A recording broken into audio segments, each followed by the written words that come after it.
Fe3O4 plus H2 को संतुलित करने पर जल में अणुओं की संख्या क्या होगी। आपको बताना है कि जब इस रासायनिक समीकरण को हम संतुलित करेंगे तो H2O यानी कि जल के अणुओं की संख्या क्या होगी। तो चलिए सबसे पहले इसे हम संतुलित करते हैं। तो यहाँ पर Fe की संख्या है 3 और इस तरफ भी हमें 3Fe चाहिए, तो सबसे पहले हम यहाँ 3 कर देते हैं। अब इधर भी Fe यानी आयरन की संख्या हो गई 3। अब हमारे पास यहाँ पर ऑक्सीजन की संख्या है 4 और इस तरफ है 8, इधर भी हमें ऑक्सीजन की संख्या 4 करनी होगी, तो हम यहाँ पर सबसे पहले 4 लगा लेते हैं। तो अब Fe की संख्या 3 है, इस तरफ भी Fe की संख्या 3 हो गई। यहाँ पर ऑक्सीजन की संख्या 4 है, इस तरफ भी ऑक्सीजन की संख्या हो गई 4।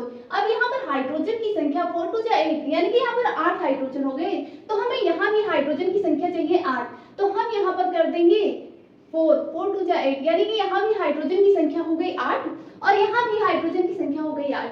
अब हम देखते हैं ये समीकरण संतुलित है या नहीं। तो यहाँ पर देखिए Fe की संख्या 3, इस तरफ भी Fe की संख्या 3, यहाँ पर हाइड्रोजन की संख्या 4 2 जा 8 यानी कि हाइड्रोजन की संख्या है 8, यहाँ पर भी है हाइड्रोजन की संख्या 8, ऑक्सीजन की संख्या 4, ऑक्सीजन की संख्या 4, यहाँ भी ऑक्सीजन की संख्या है 4, यानी कि ये समीकरण हमारा संतुलित हो गया। तो यहाँ पर हमसे पूछा गया था कि जल में अणुओं की संख्या क्या होगी, तो जल में अणुओं की संख्या हो जाएगी 4, तो यहाँ पर ऑप्शन में दिया हुआ है 4 यानी कि 4 हमारा राइट आंसर हो जाएगा।